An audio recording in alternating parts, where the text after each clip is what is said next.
तो अमेरिका के राष्ट्रपति डोनाल्ड ट्रंप ने हॉर्मुज स्ट्रेट को लेकर ईरान के खिलाफ अपशब्दों का इस्तेमाल किया है।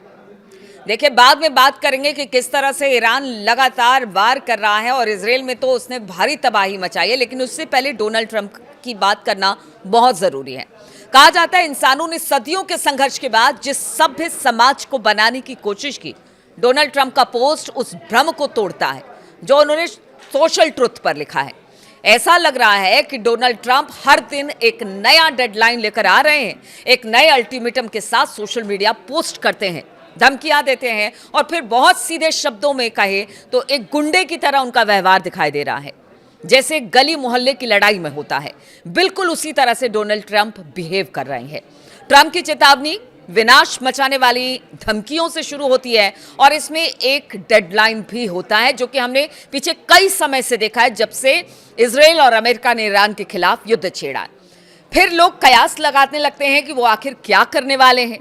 क्या वो सचमुच कोई बड़ा कदम उठाएंगे या वहां से पलट जाएंगे? चूंकि अमेरिका के पास वो शक्ति भी है, इसलिए उनकी धमकियों को किसी दूसरे देश की धमकी की तरह नहीं लिया जा सकता है, या ऐसा कहें कि ट्रंप जिस धमकी की बात कर रहे हैं वो उस पर अमल नहीं कर सकते हैं। ट्रंप अपनी धमकियों पर अमल भी कर चुके हैं, यानी आप इसको हल्के में भी नहीं ले सकते हैं, क्योंकि वो कभी भी कुछ भी कर सकते हैं और कई बार वो पलट भी चुके हैं। इसलिए हॉर्मुज को लेकर वो क्या करेंगे, ये सबसे बड़ा सवाल है, क्योंकि अब हॉर्मुज को लेकर जो डेडलाइन है 6 तारीख की, वो खत्म हो रही है।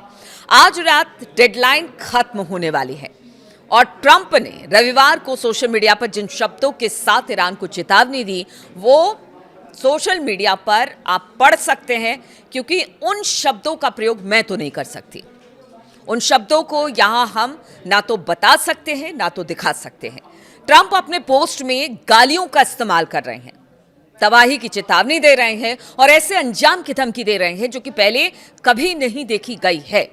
लेकिन उनका पोस्ट एक पैटर्न का ही हिस्सा है, कह लीजिए।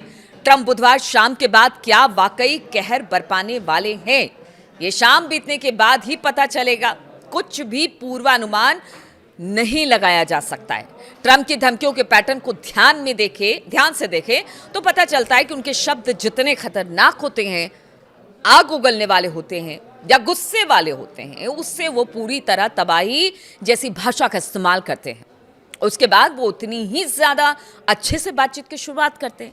ये हमने देखा था कि धमकी, फिर बातचीत, फिर प्रहार और फिर उसके बाद धमकी।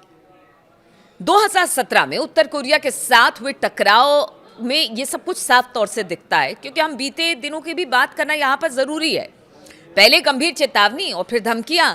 अमेरिका नॉर्थ कोरिया को पूरी तरह से तबाह कर सकता है, लेकिन उसके बाद उन्होंने किंग जोन उनके साथ ऐतिहासिक शिखर सम्मेलन का आयोजन किया और फिर उसके बाद हमने देखा कि क्या हुआ।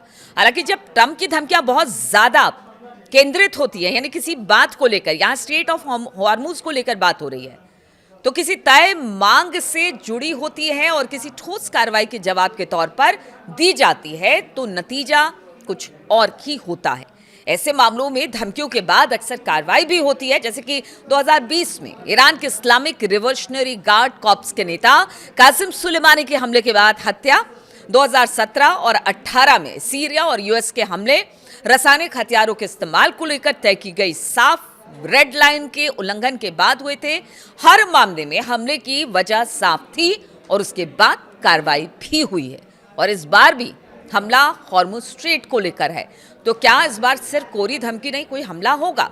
हॉर्मुज स्ट्रेट को लेकर ट्रंप की चेतावनी के पैटर्न से पता चलता है कि ये दूसरी कैटेगरी की चेतावनी है। अब देखिए, लोग भी जो कि डिफेंस एक्सपर्ट हैं या वॉर एक्सपर्ट हैं, वो अब चेतावनियों की भी कैटेगरी तय कर दी है उन्होंने ट्रंप की, यानी कि ये कोई आम धमकी नहीं मानी जा रही है। इसमें एक मांग है कि हॉर्मुज स्ट्रेट को खोल दो और इसके लिए उन्होंने समय सीमा तय की है।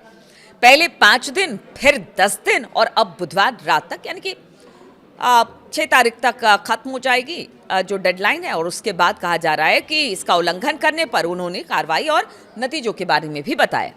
ये मेल बहुत मायने रखता है। ट्रंप जब आम चेतावनी से हटकर किसी समय सीमा के साथ मांगों को रखते हैं तो फिर कार्रवाई करने की संभावना काफी ज्यादा होती है। इसलिए ईरान के ऊंचा ठिकानों पर हमले की संभावना काफी ज्यादा नजर आती है। लेकिन अब बात ईरान की भी कर ले, ये तो ट्रंप की बात हुई, धमकी है, इस बार उनका टारगेट तय है, तो क्या जो पुराना इतिहास है अमेरिका का या ट्रंप का, क्या उसको दोहराने वाले हैं? तो बहुत सारे कयास हैं, लेकिन ईरान की बात करते हैं। इधर ईरान की संसद के स्पीकर जो हैं मोहम्मद बागर गलिवाफ ने अमेरिकी राष्ट्रपति डोनाल्ड ट्रंप को अपने देश पर हमले के खिलाफ चेता दिया है। और गालिबाफ ने क्या कहा है वो आपको बताते हैं। तो गालिबाफ ने कहा कि ईरान पर अमेरिका के उल्टे सीधे कदम उठाने का मतलब पूरे इलाके को आग में झोंक देना है। आग में तो वो पहले ही झोंक दे चुके हैं ट्रंप और नेतन्याहू, लेकिन उनका कहना है कि अगर इसी तरह के बयान और इसी तरह के हमले देते रहे तो गालिबाफ ने कहा कि इससे मान लीजिए कि अब कोई भी इलाका सुरक्षित नहीं रहेगा। मोहम्मद बाकर गलिबाफ ने डोनाल्ड ट्रंप की नई धमकियों का जवाब देते हुए कहा कि ट्रंप ने हॉर्मुज जल डमरू मध्य यानी स्ट्रेट ऑफ हॉर्मुज के नहीं खोले जाने पर ईरान के पावर प्लांट और पुलों को ध्वस्त करने और खत्म करने की धमकी दी है। ईरानी संसद के स्पीकर मोहम्मद बागर गलिबाफ के ने रविवार रात को एक्स पर लिखा कि आपके लापरवाह कदम अमेरिका के हर एक परिवार को जीते जी नरक में धकेल रहे हैं। यानी उन्होंने सीधे सीधे अमेरिका और अमेरिकी लोगों को धमकी दी है और उन्होंने कहा कि हमारा पूरा इलाका जलेगा क्योंकि आप बेंजामिन नेतन्याहू के आदेशों का पालन कर रहे हैं। कोई गलती ना करें क्योंकि युद्ध अपराधों से कुछ हासिल नहीं होगा। इसका असली समाधान ईरानी लोगों के अधिकारों का सम्मान करना है और इस खतरनाक खेल को खत्म करना है। लेकिन अगर आप ये खेल खत्म नहीं करना चाहते तो फिर आप जो खेल शुरू करेंगे उसको खत्म हम करेंगे, क्योंकि ईरान ने कह दिया है कि अगर आप हमारे पावर प्लांट को निशाना बनाएंगे तो फिर आपके पावर प्लांट भी खत्म होंगे।